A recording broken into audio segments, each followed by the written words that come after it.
তোমাদেরকে অলরেডি আমি শিলা এবং খনিজ যে চ্যাপ্টারটা থেকে আমি কিছু বড় প্রশ্ন তোমাদের লিখিয়ে দিয়েছিলাম। আজকে এই চ্যাপ্টার থেকে আমি কিছু এমসিকিউ এবং ভেরি শর্ট আনসারের সাথেও কিছু দু একটা বড় প্রশ্ন করে দিচ্ছি।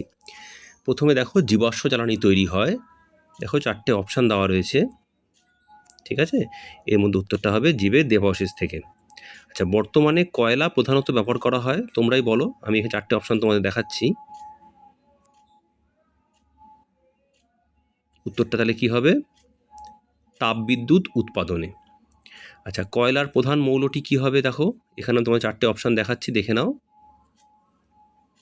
Carbon, hydrogen, oxygen, nitrogen. তাহলে কোনটা হবে বলো তোমরা উত্তরটা? কার্বন, তাই তো? আচ্ছা, কোনটি পেট্রোলিয়ামজাত যৌগ নয়?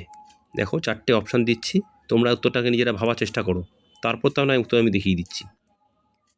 দেখো ভেবে চিনতে বলো। উত্তরটা হবে আলকাত্রা। আচ্ছা, সবচেয়ে উৎকৃষ্ট মানের কয়লা হলো কোনটা বলো? সবচেয়ে উৎকৃষ্ট মানের কয়লা? পিট, অ্যান্থ্রাসাইট, লিগনাইট না বিটুমিনাস? অ্যান্থ্রাসাইট, তাই তো? আচ্ছা, রেল লাইনের কালো পাথরটা কি বলো তো? পিউমিস, ব্যাসল্ট, গ্রানাইট না নিস? উত্তরটা হবে ব্যাসল্ট। আচ্ছা, কোনটি পাললিক শিলা নয়? বেলে পাথর, ব্যাসল্ট, চুনা পাথর, শেল? ব্যাসল্ট। আচ্ছা, বক্সাইট থেকে পাওয়া যায় কোনটা বলো তো? লোহা, অ্যালুমিনিয়াম, তামা না আয়রন? বলো 4টে অ্যান্সার কোনটা হবে? অ্যালুমিনিয়াম। আচ্ছা, তামা ও টিন মিশিয়ে পাওয়া যায় কাঁসা, ব্রোঞ্জ, পিতল না সিলভার? বলো কি পাওয়া যাবে? উত্তরটা হবে ব্রোঞ্জ। আচ্ছা, নিচের কোনটি জীবাশ্ম জ্বালানি নয়? দেখো আমি অপশানগুলো বলছি, দেখতে থাকো। কয়লা, গোবর, প্রাকৃতিক গ্যাস না কাঠ? তাহলে জীবাশ্ম জ্বালানি নয় এখানে গোবর। আচ্ছা, পিউমিসকে বলা হয় স্লেট পাথর, চুনা পাথর, ঝামা পাথর না বেলে পাথর? বলো তো কোনটা হবে? ঝামা পাথর। আচ্ছা, সংকর ধাতু হলো দেখো কি ধরনের? মিশ্র পদার্থ, যৌগিক পদার্থ, মৌলিক পদার্থ, তেজস্ক্রিয় পদার্থ? উত্তরটা হবে মিশ্র পদার্থ। আচ্ছা, এবার কতগুলো ভুল ঠিক, তার জন্য আমি তোমার পাশে রাইট আর কাটা চিহ্ন দিতে বলছি। দেখো দেখতে থাকো, এখানে দেওয়া রয়েছে, উত্তরগুলো করেই দেওয়া রয়েছে। দেখো দেখতে থাকো, গ্রানাইট পাথরে অনেক চিত্র দেখা যায়, রাইট। জ্বলনি চাকনি সে তৈরি হয়, কাটা। আচ্ছা দেখো, স্লেট পাথর তৈরি হয় শেল নামক আগ্নেয়শিলা থেকে, কাটা। সব আকরিক খনিজ পদার্থ, তবে সব খনিজ পদার্থ আকরিক নয়, এটা ভুল। আচ্ছা, অ্যালুমিনিয়াম, দস্তা প্রভৃতি মুক্ত অবস্থায় পাওয়া যায়, কাটা। লোহার আকরিক কপার গ্লান্স, রাইট, এটা ভুল আছে। লোহার আকরিক কপার গ্লান্স এটা ভুল আছে, এটা কাটা হবে। হ্যাঁ, এটা দেখে নাও, লোহার আকরিক কপার গ্লান্স নয়। আচ্ছা, ইস্পাত লোহার চেয়ে শক্ত এবং অনেক বেশি ভার সহ্য করতে পারে, এটা কাটা। পেট্রোলিয়াম হলো গ্যাসের জ্বালানি, গ্যাসীয় জ্বালানি। পেট্রোলিয়াম কখনো গ্যাসীয় জ্বালানি হতে পারে না, ঠিক আছে? আচ্ছা, পেট্রোলিয়াম থেকে গ্যাসীয় জ্বালানি পাওয়া যায়। ধাতু নিষ্কাশনে উত্তপ্ত কয়লার কঠিন অবশেষকে কোক হিসেবে ব্যবহৃত করা হয়, এটা ঠিক আছে। সিএনজি প্রধান উপাদান হচ্ছে তরল প্রোপেন, এটা ভুল। আচ্ছা, মিথেন হবে। আচ্ছা, শূন্যস্থান পূরণটা দেখে নাও। কয়লা, পেট্রোলিয়াম প্রভৃতি প্রাকৃতিক জীবাশ্ম জ্বালানি বলে। কয়লার মানে সবচেয়ে ব্যবহৃত বেশি জীবাশ্ম জ্বালানি। পেট্রোলিয়াম শোধনের সময় ড্যাশ ও ড্যাশ গ্যাস জ্বালানি পাওয়া যায়, প্রোপেন, বিউটেন। ড্যাশ হলো একটি চটচটে মিশ্র তরল পদার্থ, পেট্রোলিয়াম।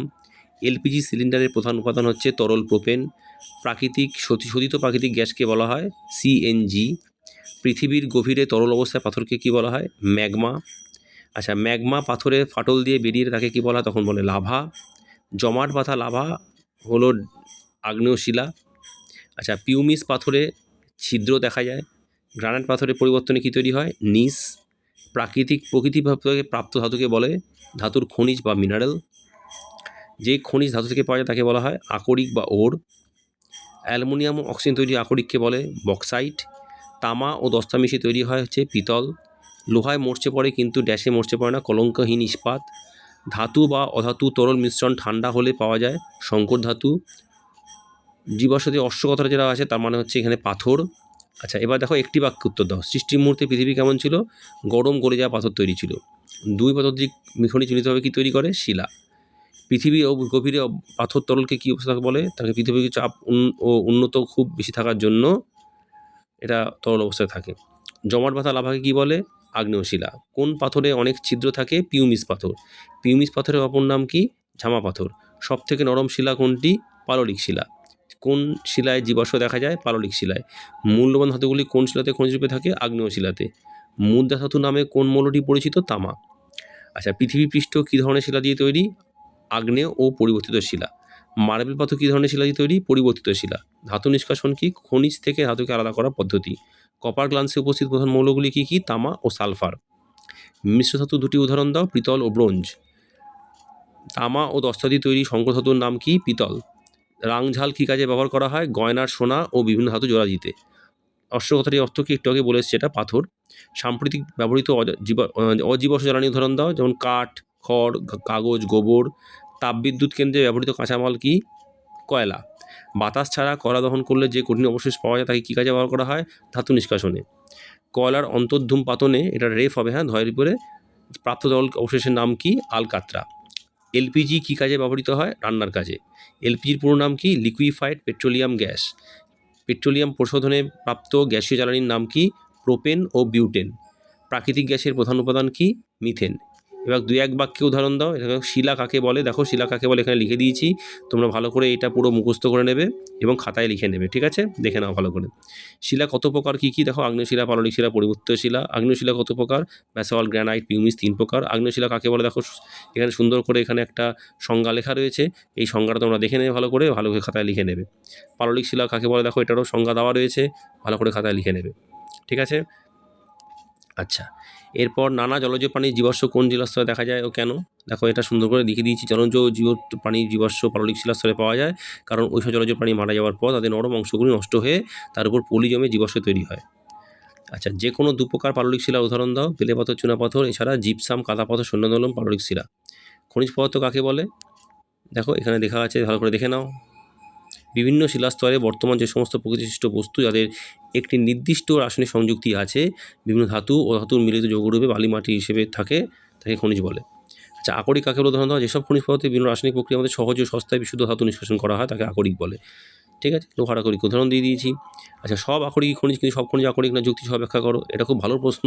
দেখো এখানে লেখা রয়েছে, অ্যাকচুয়ালি যে সমস্তগুলো মাটির তলায় পাওয়া যায় সেগুলোই খনিজ, কিন্তু সব খনিজ থেকে তো আর আকরিক নিষ্কাশন করা যাবে না সহজে ও সুলভে, যেটা বলে এলাম একটু আগে। ওই যে সেই সংজ্ঞাটা দেখলেই বুঝতে পারবে, সহজে ও সুলভে, সস্তায়। কিন্তু সহজে সস্তা নিষ্কাশিত করা না হলে সেটা শুধুমাত্র খনিজই হয়ে থাকবে, আকরিক হতে পারবে না, ঠিক আছে? আচ্ছা, সংকর ধাতু বা মিশ্র ধাতু কি? দেখো এখানে লেখা রয়েছে, ধাতু ও ধাতু মিশিয়ে গলিয়ে তাদের মিশ্রণকে ঠান্ডা করে যে মিশ্রণ পদার্থ কঠিন দ্রবণ হিসেবে পাওয়া যায় তাকে সংকর ধাতু বা মিশ্র ধাতু বলে। যেমন তামা টিনের মিশ্রণে তৈরি হয় ব্রোঞ্জ। আচ্ছা, প্রাথমিক শিলা কাকে বলে ও কেন? আগ্নেয় শিলাকে প্রাথমিক শিলা বলে।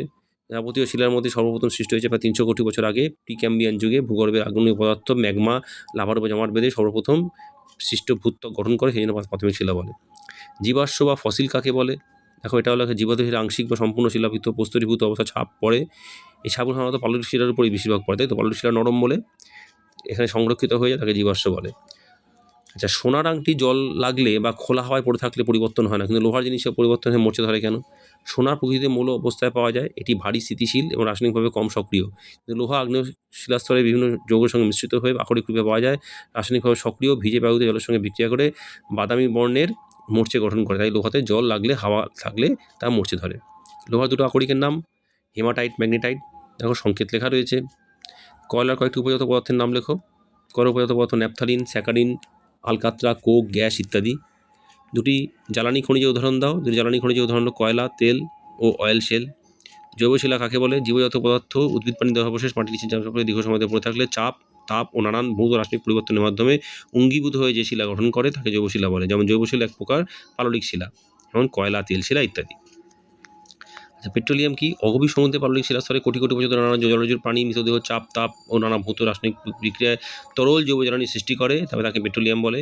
এটি হলো অশুদ্ধ চটচটে তরল মিশ্রণ যা শুদ্ধ করে বিভিন্ন জ্বালানি পাওয়া যায়। আচ্ছা, সংক্ষিপ্ত রচনা তুমি প্রশ্ন একটুখানি দেখে নাও।